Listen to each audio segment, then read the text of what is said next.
All right, Craig, let's get into the Habs after that huge win against the Sens last night. And specifically, I want to talk to you about Nick Suzuki because you tweeted during the game that Suzuki isn't just a number one center, he's an elite number one. That's quite a word, Craig. McDavid, McKinnon, Matthews. That's who I think of when talking about elite number one centers. Why do you believe Suzuki deserves this praise?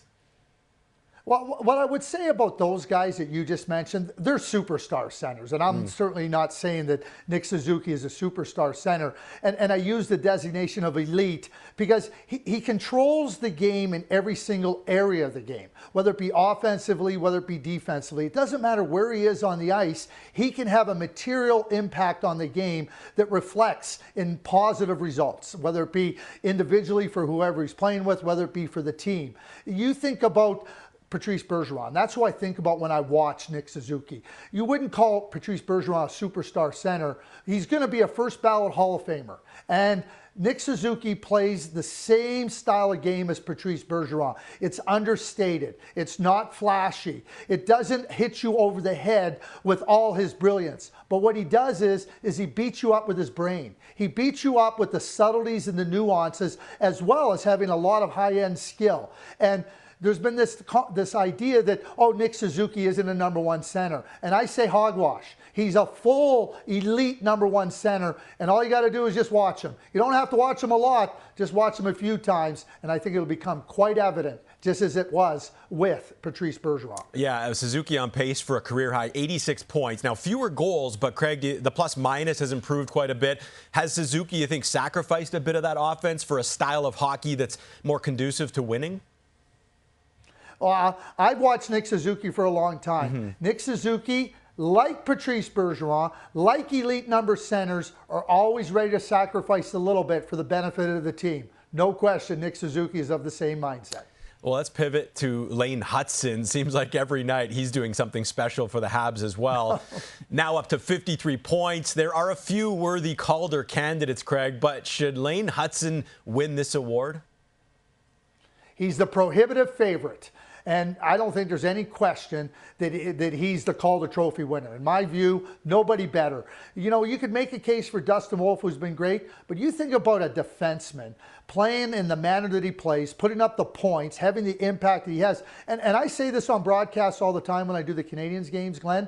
Like, he's a very good defensive player. And the numbers all show that. The metrics show it, that he's a really good defensive player. We know he's got a brilliant mind for the game. He's creative. He's got a great imagination. We see what he does with respect to his offense.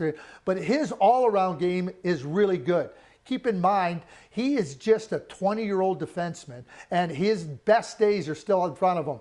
That gets scary. He's exciting. He gets you to the edge of your seat when he grabs the puck because you know something special could be happening when he's out on the ice and the puck is on his stick. And for me, he is the prohibitive favorite. And I vote number one on my ballot, no question. Yeah, and it's been said so many times before, the hardest thing to do in the National Hockey League is break in as a rookie defenseman and have success like we're seeing Lane Hutson have. Now, I'm not saying you're wrong, but FanDuel still has Max Celebrini, the betting favorite, at minus 170. Hutson, though, the second choice at plus 150. Hey, if he helps drag Montreal to the playoffs, that could definitely sway some voters. And speaking of the playoffs, Craig, we're about a month out now, or exactly a month out from the playoffs probably starting, and the Habs sit in the 8th seed. So could next year actually become this year for the Montreal Canadiens?